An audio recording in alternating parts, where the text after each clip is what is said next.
pandemia. Como a escola se posicionou em relação às aulas remotas no período de isolamento? Muito bem, bom dia. No primeiro momento foi aquele impacto. As escolas, como um todo, não sabiam como agir, era uma coisa nova, uma realidade que ninguém estava preparado e que houve um tempo para se adaptar à nova realidade. Quando se adaptou, entre aspas, essa nova realidade, no caso do município, o Estado, ele tentou de várias formas tentar garantir o ensino e que o ensino fosse repassado de forma de qualidade. Então, as redes de ensino em geral se prepararam para isso. Foi feito aulas vídeos, foram feitas aulas por videochamada, foi feita uma atividade que tentasse desenvolver o aluno, ou seja, os pais iam buscar as atividades, levavam para casa, respondiam conforme as videoaulas. Houve acompanhamento e não houve acompanhamento. Então, aqueles alunos que tiveram acompanhamento, alguns conseguiram se desenvolver. E como o ensino está sendo desenvolvido no pós-pandemia? No pós-pandemia, a gente tentou, no ano passado, a gente tentou resgatar esse aluno com novas atividades, tentando resgatar o ano anterior, para poder solucionar as dificuldades. Então, a gente trabalhou muito, voltando atividades para ver se o aluno conseguisse desenvolver mais, porque, como a gente sabe, teve pais que não acompanharam. Então, a gente tentou fazer esse voltar na aprendizagem, né? E aí surgiu o efeito. Alguns alunos conseguiram, né, adiantar, conseguiram acompanhar. Com base na sua formação, o que você acha da educação desta região? Do tempo que você começou a lecionar para cá, mudou algo ou continua do mesmo jeito? E a pandemia, quais consequências ela trouxe? Mudou muito. Eu tenho quase 20 anos de sala de aula, muito tempo, e eu vejo um distanciamento da família da escola. Os pais estão deixando muito aquém, deixando muito para a escola atividades simples que é inerentes a eles. E com relação às dificuldades, A pandemia, as consequências. as consequências foram alunos muito mais ligados no celular, né? Então os pais deixavam muito no celular, muito no tablet, muito no computador, para dizer assim, fica aqui, para ficar quieto. Então, deixa quieto, guarda o celular, guarda aqui. E eu vejo muita criança ainda, falta de atenção, falta de orientação, eles não sabem ouvir. Ou senta, ele não sabe o que é sentar. Né? Então, a pandemia trouxe muito isso. O aluno, ele deixou de fazer atividades que eram atividade da vida dele para cá. De acordo com o tempo que você leciona, qual o principal problema que você percebe dentro das instituições e qual a forma que vocês fazem para lidar? O grande problema é a família. A família não participa. Então nós temos um dos grandes problemas, né? Porque nós temos a questão do aluno, vamos dizer assim, desatento, o aluno que fala muito palavrões, indisciplinado, né, no caso, mas ele não tem uma base familiar, então a família não ajuda, e só a escola não é suficiente. A escola ajuda, contribui, mas ela sozinha, ela não faz, infelizmente ela não faz, sozinha ela não faz. Se não tiver a parceria da escola e a família, não faz. Então a gente não tem harmonia. Então assim, estrutura familiar é importante. Quando eu falo estrutura familiar, eu estou falando que ele tem que ter pai e mãe. Eu posso ser criado por minha avó, não tem problema nenhum. Só por minha avó, só por meu pai, só por minha madrinha, não tem problema. Mas que esse membro seja responsável. Porque o que eu vejo muito é isso. Eu não tenho pai, eu não tenho mãe, e aí deixa que, não, o pai vai criar, não é a mãe vai criar, não é a avó que vai criar. E eles não se juntam para dar uma definição. Então a criança fica ali no meio sem saber a quem ele deve obedecer. No caso, o principal problema, no caso, nas instituições vai ser a falta da presença da família. Aí, no caso, qual a importância de uma boa formação para enfrentar os problemas nas escolas quando surgirem? E em questão à estrutura da escola, para receberem professores bem estruturados nessa questão de materiais de apoio para esses problemas. Qual vai ser a diferença? É assim, A importância de uma formação profissional. a formação profissional vamos dizer assim, é importantíssima, ela é vital. Sem formação não há um bom professor. Eu preciso de uma boa formação, eu preciso da teoria e eu preciso da prática. Então, quando se faz os estágios, é bom que você vê como é a teoria e vê a prática. Então, ela é importante. Com relação à estrutura, as escolas hoje, eu falo de 20 anos, né? As escolas hoje têm muito mais estrutura do que há 20 anos atrás. Quando eu falo de estrutura, eu falo de climatizador, eu falo de cadeiras, eu falo de material didático, material pedagógico. Nós temos muito isso. Na escola, aqui a escola, se você for ver o tanto de material didático e pedagógico que nós temos aqui, é muita coisa. A gente quer mais? Porque como a gente quer melhorar, quer valorizar mais, mas a gente vê que a gente tem. E poderia ter mais? Sim, mas a gente tem. O que eu vejo muito é que muitos professores se acomodaram. E aí nem quer utilizar os recursos que a própria escola tem. No caso, recursos vocês têm. Vocês se apropriam dele. E agora tem professores que não utilizam, mas se a gente tem recursos, a gente tem recursos. Agora uma pergunta relacionada à disciplina. O mito da caverna de Platão fala sobre a existência de duas realidades distintas, ou seja, as pessoas que são presas a ideologias, crenças e não fazem nada para mudar. Já por outro lado, temos as pessoas que estão mais abertas ao novo. Podemos citar neste âmbito o uso da internet. Como você acha que o mito de Platão e o uso do celular estão relacionados aos problemas da educação nas instituições que ensinam? É assim, o celular ele é vital hoje, né? Hoje a gente vê o celular a gente praticamente faz tudo. Né? Hoje assim, resolve tudo, o celular, ele foi um equipamento criado, né? Vamos dizer assim, criado, e ele tem um objetivo muito bom, né? Se bem utilizado, é um recurso muito bom. O que é que caiu? É porque esse recurso está sendo utilizado pelas crianças de forma errada. Então, a criança ela não tem discernimento. Ela não sabe se aquilo ali é verdade, se aquilo ali é mentira. Então, quando ela vê o YouTube da vida, por exemplo, fazendo um jogo, fazendo um desafio, ela acha que ela deve fazer aquilo ali. Né? E muitas vezes aquilo ali é fake, muitas vezes aquilo ali é só para ganhar likes, e a criança não vê isso. E eu vejo muitos pais atrelando isso à realidade deles.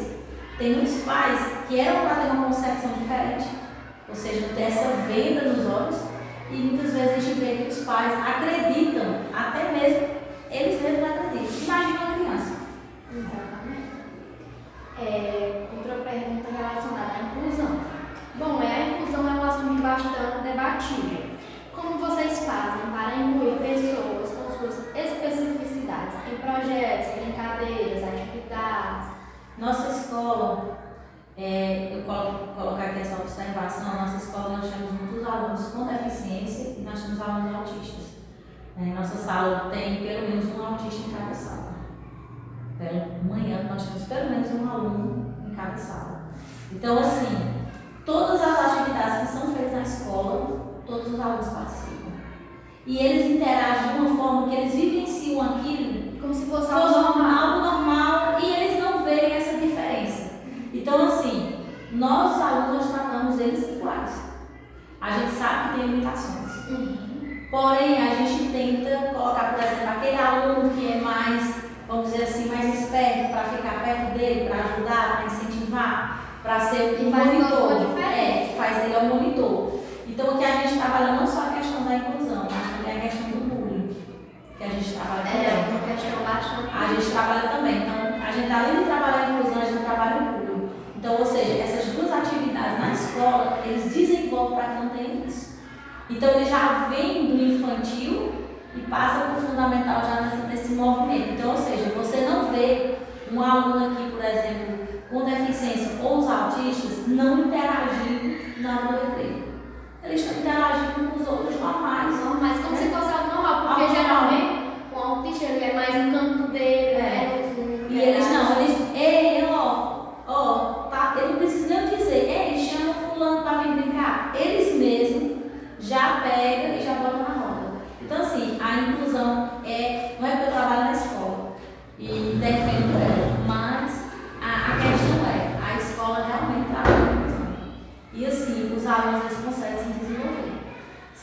Alguns alunos não estão porque ainda falta apoiar a família, porque faltam os acompanhamentos, né, que são inerentes da escola.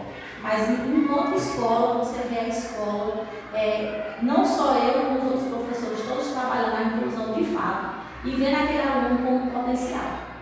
Né? E com relação à teoria, qual a importância da teoria no ensino? A teoria, sem ela, não existe ensino. Não existe.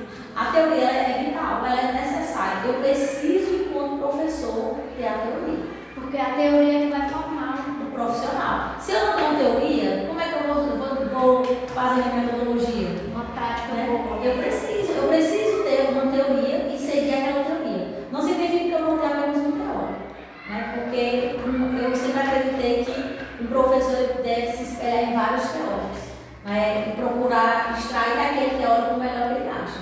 Né? Então, eu sou fã de uma pessoa, mas eu também gosto das ideias de Paulo Freire. Então, E um bom professor, ele deve se esperar em várias pessoas, porque a cada momento é uma coisa que está mudando. Por exemplo, hoje é uma coisa, amanhã já é outra. Você deve usar. Se você tiver só uma, como é que você vai saber fazer uma outra teoria, uma prática diferente? Exatamente. Com relação à escola e à família, é de suma importância para o desenvolvimento profissional do estudante. Diante disso, o que vocês fazem para essa parceria continuar em harmonia? A escola, né, faz um canal de ligação, nós temos o WhatsApp, onde os professores pais, os professores podem estar interagindo junto. Nós temos a questão de reuniões com os pais, né? Infelizmente poucos participam, mas é feita a reunião. É feito também, a gente chama um plantão escolar, que é entregar atividades para os pais, e aí tem um momento de conversa individual com cada pai. Então, essas são algumas atividades e quando a gente precisa, a gente chama o pai para colocar também. Né? Mas que essa parceria é vital. Não existe escola sem família, não existe família sem escola, ou seja, é uma parceria. Mãos dadas, a gente vê o desenvolvimento. Quando a gente vê o desenvolvimento profissional, a gente vê que para ter um desenvolvimento profissional, ele precisa primeiro ter a formação dele. Ele não chega lá no ensino superior sem passar para o infantil, então são fases. Ele precisa desse desenvolvimento. E a família, nesse caso, é vital para que isso aconteça. Ou seja, ter a parceria que a escola é uma parceira, é uma amiga e que quer que o filho dele vá se desenvolver, vá crescer profissionalmente, pessoalmente e também lá na frente. E também uma coisa que eu acho bastante importante destacar é com relação à sobreposição. No caso, se, por exemplo, um quer sobrepuar o outro, o que vai ser prejudicado vai ser o filho. Porque, no caso, a família vai sobrepuar a escola. Ah, filho, você não vai fazer porque você não é obrigado, você faz na escola, você vai na escola para estudar, não sei o que, não vai fazer em casa. Aí, no caso, já quando é o contrário, quando a escola vai sobrepuar, a família não vai passar, quem vai ser prejudicado vai ser o filho. Bom, e é isso, eu queria agradecer a professora Jane pela sua participação no nosso trabalho. Ficamos por aqui. Obrigada.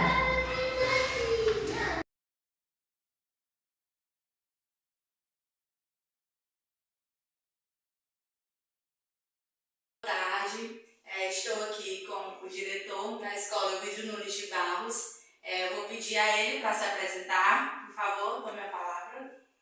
Boa tarde, me chamo Arielton, eu sou o diretor da Escola Municipal Ovidio Nunes de Barros, que fica localizada no povoado Pasto do Piauí e faz parte do município de Picos.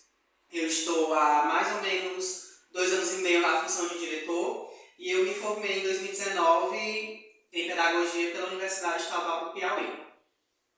Certo. Diretor, eu vou fazer algumas perguntas concernentes à educação, tanto na sua visão como na visão do cenário atual.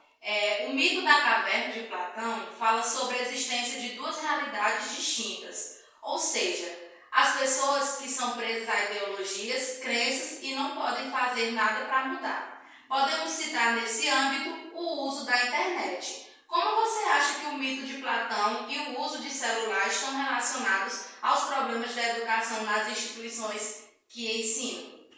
Então, a respeito desse mito de Platão, que é algo muito difundido na pedagogia, que há muito tempo a gente escuta sobre isso, quando eu estava em formação também estudei sobre isso.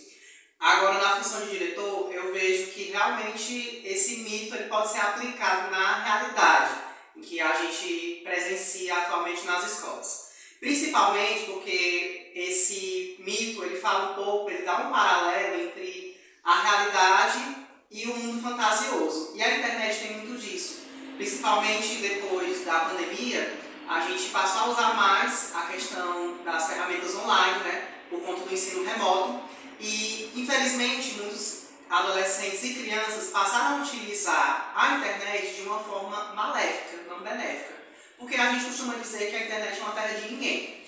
Então, muitos adolescentes utilizaram a internet para praticar o cyberbullying, por exemplo. E a gente vê que eles se sentiam muito seguros, porque, de certa forma, para eles estavam no mundo fantasioso da internet, não no mundo real. Só que, enquanto diretor, enquanto gestor, a gente tem que trabalhar no mundo real, na realidade, e trazer esses adolescentes mais para o mundo sem ser o fantasioso, né? O mundo presencial, e trazer também a questão das metodologias tradicionais que ainda são muito utilizadas. A internet é importante? É sim. Ela ajuda no ensino? Ajuda. Mas, de certa forma, ela está mais prejudicando do que ajudando. Eu acho que se as pessoas saberem se equilibrar, ver o equilíbrio entre ensino remoto e ensino presencial, possa ser que ele beneficie mais, né, a questão da aprendizagem do ensino como um todo.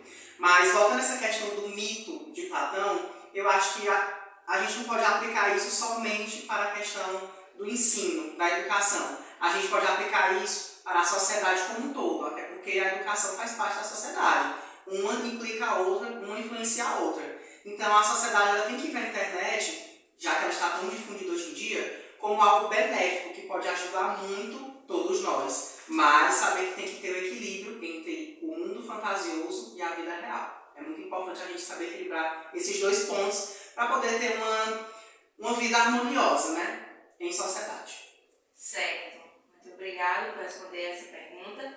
E agora, na questão da inclusão, é um assunto bastante debatido e como vocês da escola, como você, diretor, fazem para incluir pessoas com especificidades na questão dos projetos, das brincadeiras, das atividades? Então, já é uma pergunta mais polêmica e, mais uma vez, é uma pergunta que está muito interligada com a atualidade, né? A questão da inclusão, de 3, 4 anos para cá, ela foi só se difundindo mais e aumentando mais nas escolas. E isso a gente não pode dizer que foi somente nas escolas da rede municipal, né, da rede pública em geral, mas também nas escolas de rede privada, nas escolas particulares. A questão da inclusão ela é muito difícil de ser praticada em qualquer escola, porque a maioria dos profissionais eles não estão capacitados, bem capacitados para trabalhar com crianças com deficiências e transtornos. É muito difícil você achar um profissional que esteja capacitado para trabalhar com crianças com TDAH, com TEA e com outras diversidades, com outros tipos de transtornos e deficiências. Até porque, com o passar do tempo, vão surgindo novos transtornos e novas deficiências. Mas, respondendo sua pergunta, mesmo com essas dificuldades, a gente se planeja e a gente tenta fazer brincadeiras, jogos e circuitos psicomotores, por exemplo, que podem ajudar essas crianças a socializarem com as demais e também a gente procura colocar elas como um ponto de apoio para os professores. Como, por exemplo, se tem alguma atividade que é coletiva, a gente pode colocar essa criança como ajudante, pela grande importância que ela tem.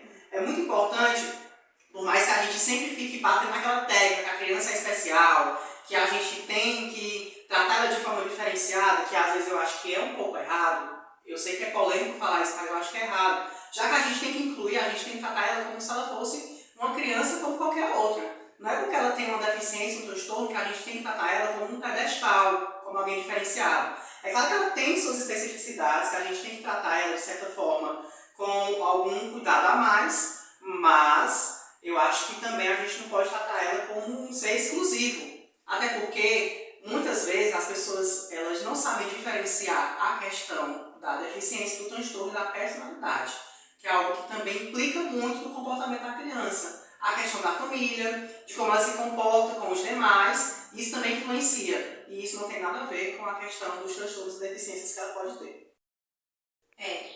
Com base na sua formação, o que você acha da educação desta região? Do tempo que você se formou, do tempo que você também começou a estudar, a ir para estágios, o que você acha, com base na sua formação, como é que está a educação hoje em dia? Então, eu tive o prazer de acompanhar a escola que eu estou como gestor desde o início da minha formação. Eu estagiei na mesma escola e fui professor também, estive como professor da mesma escola e agora estou na função de gestor. E eu acompanhei sim uma certa transformação, inclusive de alguns alunos que continuam na mesma escola. E o que eu posso dizer é que a transformação ela é muito rápida. E às vezes ela acontece de forma tão atropelada que os alunos acabam ficando prejudicados. Porém, em certos aspectos, a gente continua com as mesmas dificuldades. E eu vou destacar a maior dificuldade que tanto eu como a maioria dos colegas que são gestores devem identificar nas escolas, que é o acompanhamento da família. Sem dúvidas, esse é o maior problema que a gente enfrenta nas escolas. De rede pública, eu acho que esse é o maior problema. Por quê?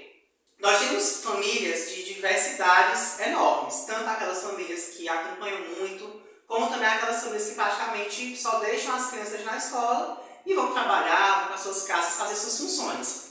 Só que a gente tem que entender que tem essa parceria, né, entre família e escola. Quando não há esse elo entre essas duas partes, entre a família e a escola, infelizmente a vida daquele estudante acaba sendo prejudicada, porque não vai ter aquele ensino completo. A escola faz sua parte, mas a família também tem que fazer. Então, eu vi essa transformação, de certa forma, da educação, porque eu também acompanhei a questão da pandemia, que também, infelizmente, trouxe muitos malefícios para os estudantes, mas essa questão do apoio familiar eu vejo como algo que perdura desde sempre e ainda continua, e também acho que vai continuar por muito e muito tempo, quer dizer, né? E, infelizmente, é algo que todos os gestores tentam modificar, fazem palestras, rodas de conversa, fazem reuniões, mas infelizmente é muito difícil você modificar porque já se tornou algo cultural.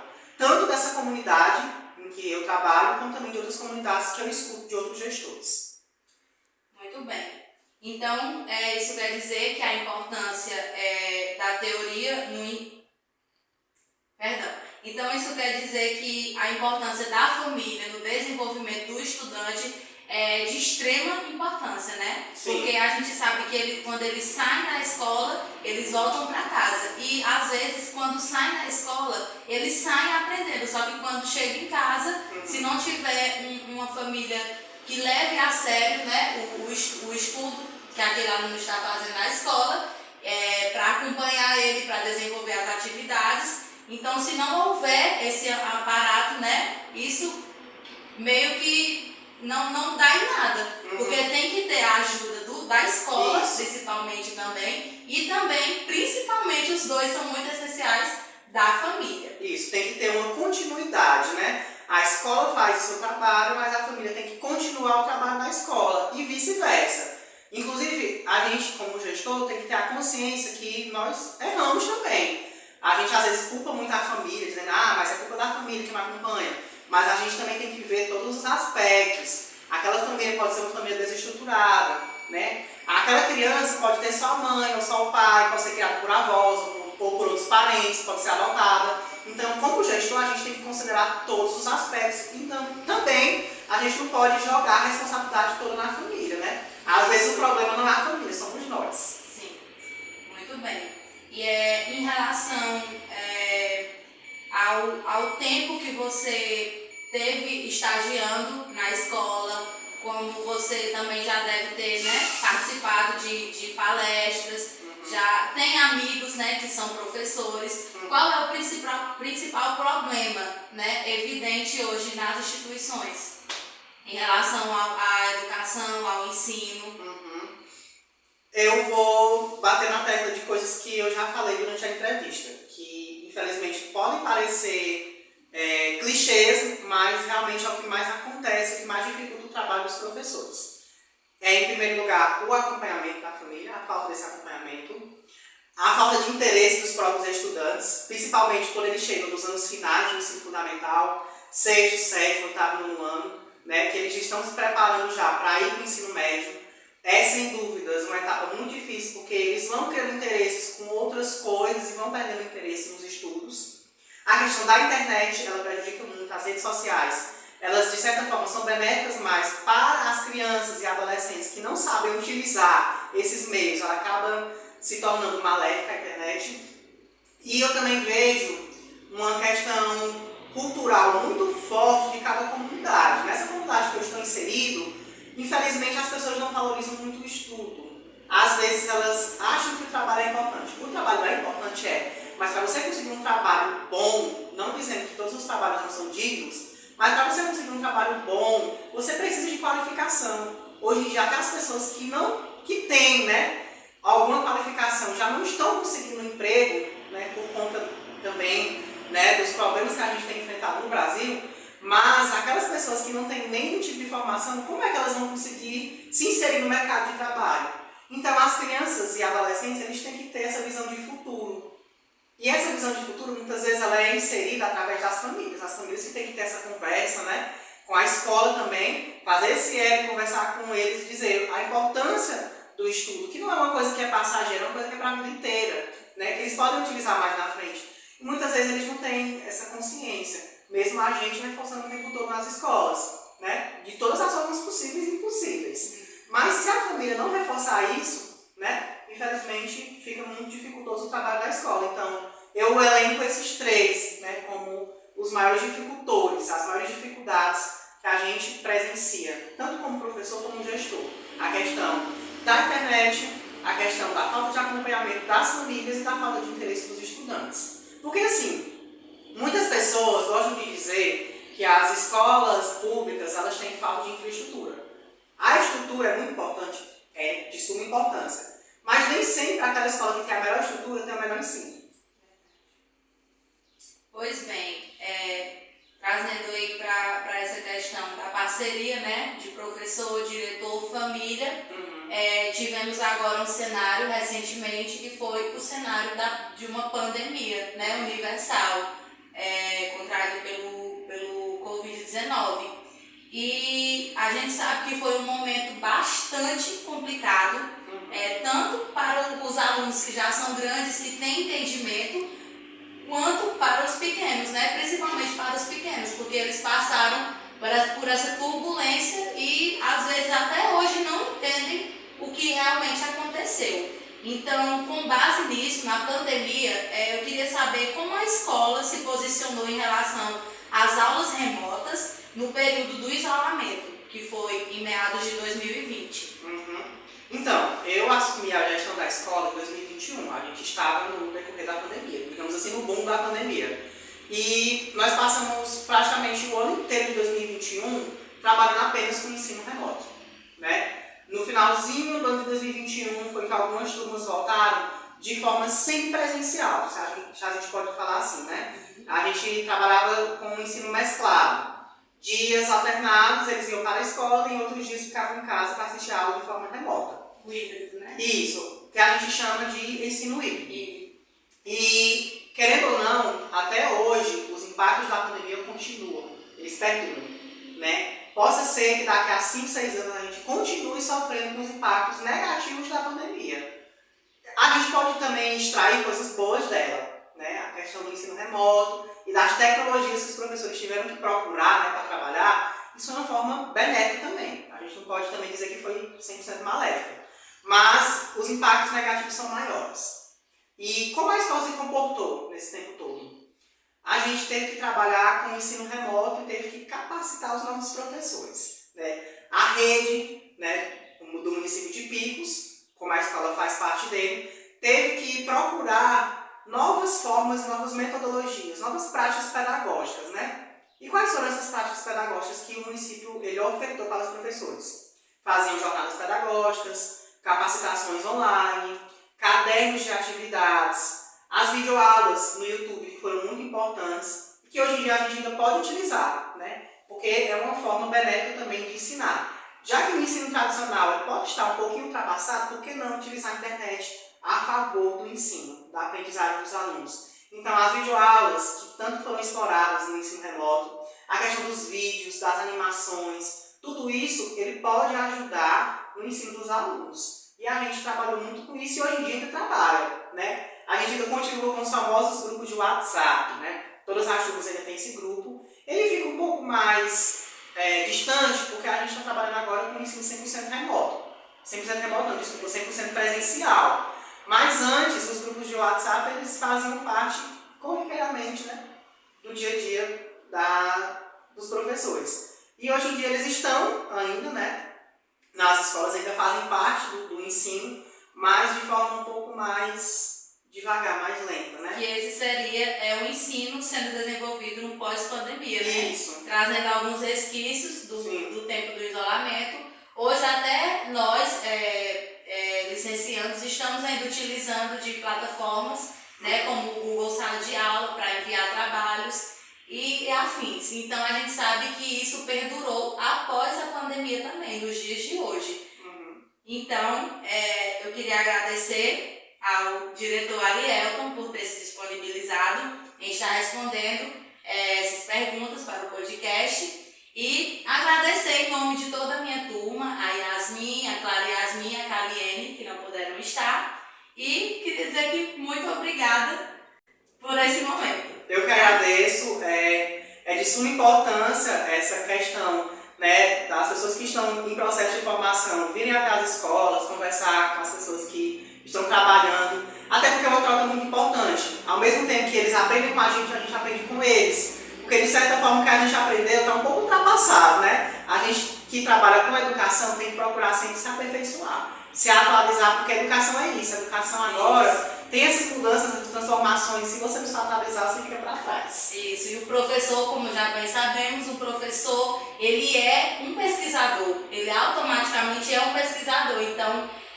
trazendo um pouco do que ele disse sobre a pandemia, foi importante também para os professores se adequarem, pesquisarem, estarem por dentro de tantas outras mais tecnologias que estão surgindo a cada dia e que são muito benéficas, né, para o campo da educação. Tá? Muito obrigada.